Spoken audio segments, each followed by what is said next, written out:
It's time to re-enter the world of Oz as you've never seen it before. An exciting new version where Oz looks like a surreal fever dream version of New York City, complete with excitement and spectacle.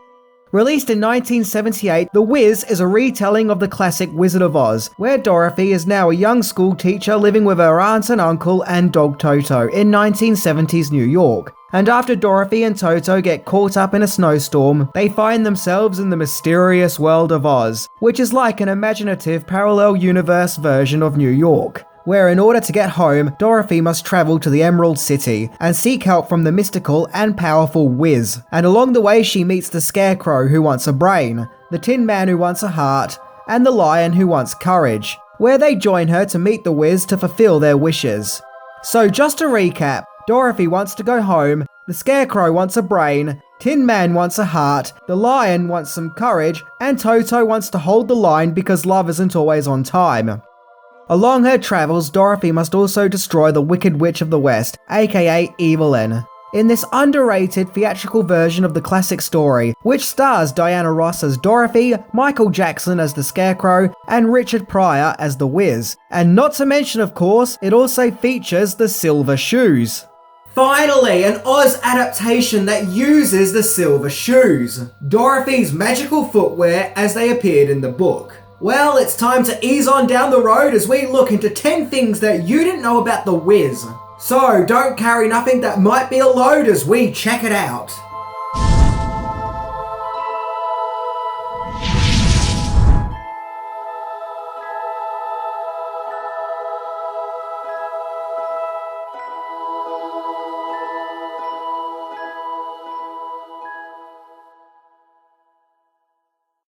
Number 10, it started as a stage show musical. The world of The Wiz started 4 years before the movie's release in 1974 with the onstage musical The Wiz, although technically called The Wiz, the super soul musical Wonderful Wizard of Oz. The show was the brainchild of producer Ken Harper, who wanted to do a modern retelling of the classic Frank Baum book and give it a contemporary setting, modern songs, and all African-American cast. Originally, Harper envisioned The Wiz to be a TV special for NBC TV, but his plans for an Oz TV extravaganza went nowhere, so he then set his sights on the stage. However, just as the show was born, it could have ended, as before The Wiz went to Broadway, The Wiz had a tryout showing to try and get an idea of people's reactions, and it got mixed reviews. And Harper even thought about closing the show, but thankfully he didn't.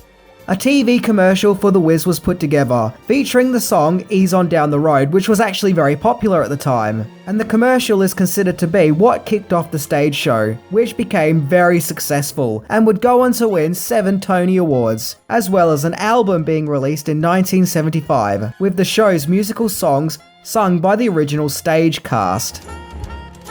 So with the stage show of this new version of Oz being such a hit, it would seem that a movie version was inevitable. Number 9, Diana Ross had to fight for the role of Dorothy. Motown Productions bought the rights to The Wiz and joined forces with Universal Pictures to produce a theatrical movie version of The Wiz stage show. It was actually the 8th movie that Motown had produced, which included movies like Scott Joplin and Thank God It's Friday. Motown's founder, Berry Gordy Jr., originally wanted Stephanie Mills to play Dorothy, as she had played Dorothy in the Wiz stage show, where she was embraced for her performance in the role, so it seemed like a given to go with the 20-year-old singer and performer. However, when the Supremes megastar Diana Ross found out about The Wiz, she really wanted the role of Dorothy and asked Gordy if she could be cast in the iconic role, where he said no, feeling that Ross, being 33 at the time, was just too old to play Dorothy. Ross then turned to Universal Pictures and set up a deal with them to have future Fast and Furious producer Rob Cohen to produce The Wiz on the condition that Ross was to star as Dorothy, to which Gordy finally agreed to this. And Ross's dream had come true, as she was now the theatrical Dorothy of the 70s. Number 8. The Wiz movie was written by Joel Schumacher. Originally, Saturday Night Fever and Short Circuit director John Badham was going to direct The Wiz, but after Diana Ross was cast, he dropped out of the project. Badham claimed that he liked Ross and had no problems with her, but just felt that she wasn't the right age to be playing Dorothy, so it was a no from him. So director Sidney Lumet came on board as director. Lumet has directed many movies during his life, including 12 Angry Men, The Hill, and Child's Play. Nope, not that Child's Play, this one. The script was provided by Bat credit card enthusiast Joel Schumacher, who would become best known for directing The Lost Boys, Batman Forever, and, well, Batman and Robin. The Wiz was actually the third movie that he had worked on, the previous two being Sparkle and Car Wash, both of which he wrote. When writing the script, Schumacher was inspired by author and lecturer Werner Erhard, who dealt into philosophical teachings of, quote, transform one's ability to experience living so the situation one had been trying to change or had been putting up with clear up just in the process of life itself. Now I don't quite know entirely what that means, but from what I've read, it meant that the script for The Wiz itself became quite philosophical, with underlying themes of Dorothy discovering who she is and becoming responsible for her life and believing in herself. And Diana Ross was totally on board with this, as she too was a believer in the teachings of Werner Erhard. Apparently some people weren't happy with Joel Schumacher's script, including The Wiz's producer, Rob Cohen. And yeah, knowing that tidbit of information, it does seem a bit preachy. But nothing could really be done as Diana Ross loved the script, as she was the driving powerhouse force behind the movie. Number 7. The struggle to get Jackson. When The Wiz went into production, 19-year-old Michael Jackson was a former Motown star, thanks to his family group, the Jackson 5. At the time of The Wiz, Jackson was just about to take his big leap as a solo artist. Both producer Rob Cohen and Berry Gordy felt that Jackson would be great as the Scarecrow. Director Sidney Lumet wasn't as convinced, as he originally wanted actor and comedian Jimmy Walker in the role, who at that time was in a popular TV series called Good Times. Lumet met Jackson and would agree that he was great for the part. However, Jackson's scary dad Joe was against the idea, feeling that the movie would get in the way of Michael's efforts with the Jacksons group. However, producer Cohen moved Michael and his sister LaToya into a New York apartment, which gave Michael an escape from his controlling father, so he was no longer under his grip, and finally had a freedom in life that he actually never had before, and thus also had the freedom to work on The Wiz. During this time, Jackson started visiting the famous New York nightclub Studio 54, which as a result left interesting pictures of Jackson partying with celebrities like Elton John and Liza Minnelli, daughter of original Dorothy, Judy Garland. Number 6. Quincy Jones didn't particularly enjoy working on The Wiz. Famed musician, songwriter, and record producer Quincy Jones was hired to be the music and song supervisor for The Wiz. Jones was already considered a master of his craft at the time, having already produced music for many great musical acts, including Frank Sinatra. Jones also worked on new songs that were made for the movie that weren't in the musical, including You Can't Win, the solo song sung by Michael Jackson's Scarecrow character. Jones apparently didn't want to work on the movie but did it as a favour to the movie's director Sidney Lumet, and he supposedly wasn't happy while making The Wiz. The only part of working on the movie that he enjoyed was working with Jackson, as he appreciated his talent and professionalism. In fact, it was while working on The Wiz that Jackson asked Jones if he would be interested in producing his solo album that he was working on, to which Jones would go on to produce Off the Wall, Thriller, and Bad. When it comes to the songs in The Wiz, I think everyone praises You Can't Win and Ease On Down the Road, but my favourite song is honestly the Lion song, I'm a Mean Old Lion. It sounds so fun and catchy, and performed with great heart and gusto by Ted Ross, who, in my opinion, does kind of steal the show. Maybe it's because he was in the original stage show and just knew the character inside and out. But either way, just like the 1939 version, my favourite character is still that lovable lion. I love the guy. I would say that I didn't love the character, but I would be lion. Despite his misgivings for The Wiz, Quincy Jones would actually get nominated for an Academy Award for his musical input in The Wiz. So it couldn't have been all bad. Number 5. A movie makeup legend worked on The Wiz. The Wiz for its time was a huge production. Universal Pictures were excited about the project and threw $24 million into the budget, making it the most expensive musical for its time. So the production wanted nothing but the best. And considering that the movie required a lot of makeup effects, none other than makeup effects legend Stan Winston came on board to work on the makeup for The Wiz. Okay, The Wiz was actually one of his earliest films, but he would go on to get acclaim for his makeup effects in movies like the Terminator films, Aliens, Predator, Edward Scissorhands, and of course, Jurassic Park. The makeup effects in The Wiz are very creative and look unique, and in no way copy what was previously seen in other Oz adaptations. However, applying the makeup could be quite grueling and time-consuming. The Scarecrow makeup alone would take 4 hours to apply, and supposedly rather than take off his makeup and go through the process of reapplying the makeup the next morning, Jackson would go home in his Scarecrow makeup and go to bed still wearing it, and return next morning ready for filming. I guess you can't blame him. Number 4. Over 600 dancers were required for one scene.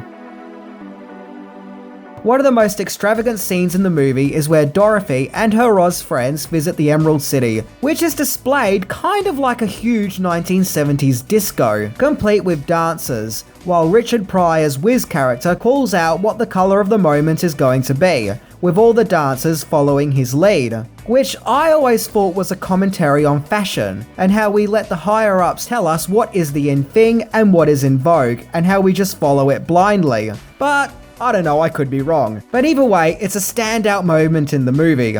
For this scene, a staggering 650 dancers were required, as well as 385 crew members. I can only imagine how hectic filming that scene would have been. And that's not mentioning all the costumes that were required, which was an insane 1,200 costumes, in which several New York-based fashion designers were used to help make the costumes.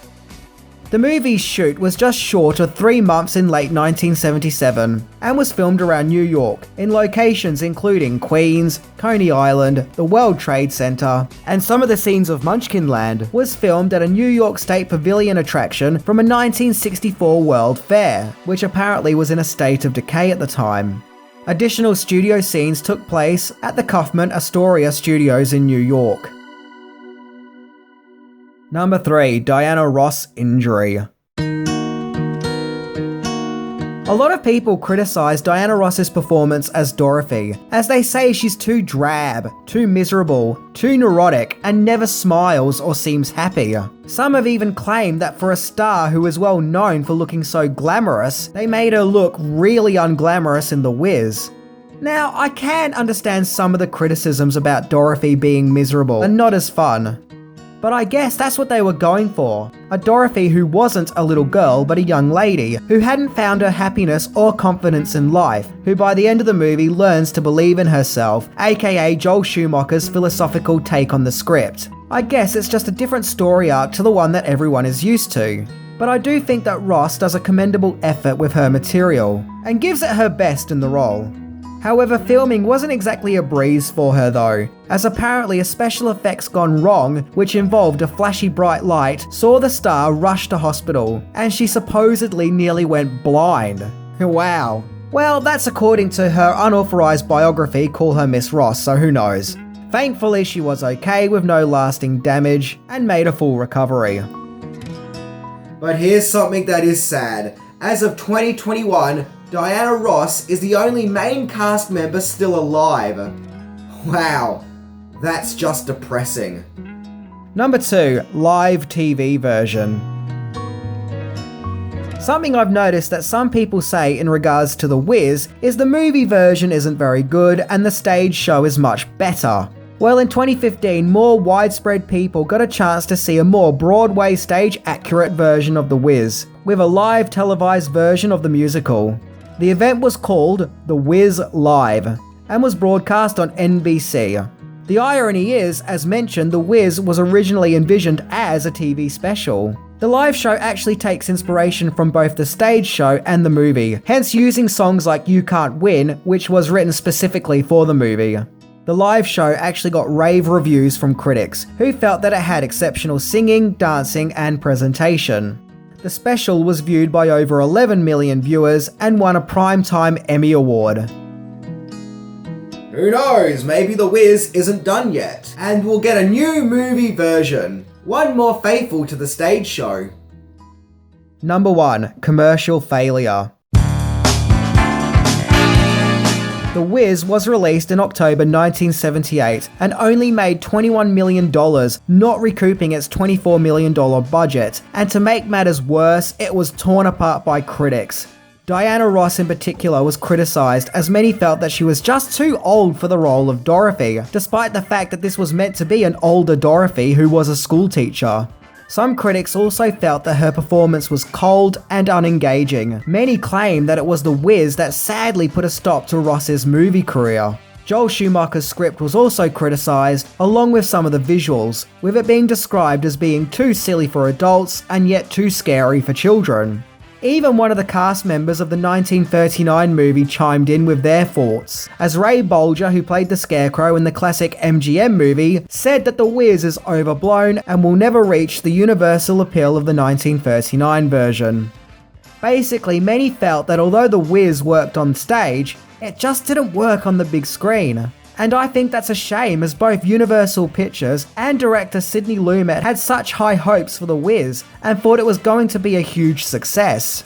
Lumet in particular was sure he created a unique experience that'll treat audiences to something that they had never seen before. So what went wrong? Well, to be honest, all Oz-related movies seem to do poorly when they get released theatrically, only to get a huge fan base with the passing of time. Yes, it even happened to the 1939 movie, which, when it was released, was a box office disaster. Same with Return to Oz, which was both a financial and critical flop, only to now be a fan favourite, fully appreciated in time. And even Oz the Great and Powerful, which although made some profit, was still trashed when it came out. I wouldn't be surprised if that movie gets more fan appreciation with the passing of time. I think that when an Oz movie comes out, everyone has their ideas of what an Oz movie should be, particularly because everyone has memories of the 1939 movie lingering in their heads, whether consciously or subconsciously, and thus it usually leads to disappointments, especially when new and different approaches are taken that subvert expectations. I think that The Wiz is no exception. It has become more popular and appreciated with the passing of time. I personally love the creativity of the movie and its unique look and feel, and appreciate that it tried something different, by giving us an Oz that doesn't look like a magic faraway fairy tale land, but a scary, bleak, parallel version of our own world, with lashings of glamour and glitz. So you got to give it credit for its originality, and I find all the performances to be really enjoyable and to have a lot of heart.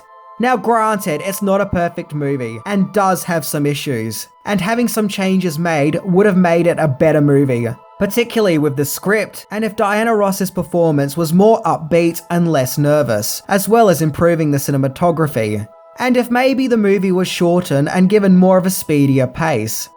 But despite its flaws, The Wiz is an Oz adventure that I would always go back to and revisit, and get a lot of appreciation out of it. It's another entry in the Oz mythology, which has had different versions and retellings made on film ever since 1910. It may be a different yellow brick road, but I'm glad that that road is there for audiences to ease on down and partake in a truly unique Oz adventure. So that about wraps everything up that I have to say about The Wiz. I like its visuals and for the most part its musical numbers. And I don't care what anyone else says, that lion totally steals the show. Anyway, I'm Minty, and I would end with an Ease On Down the Road reference, but I've now referenced that song several times, so I'll just say see ya. See ya.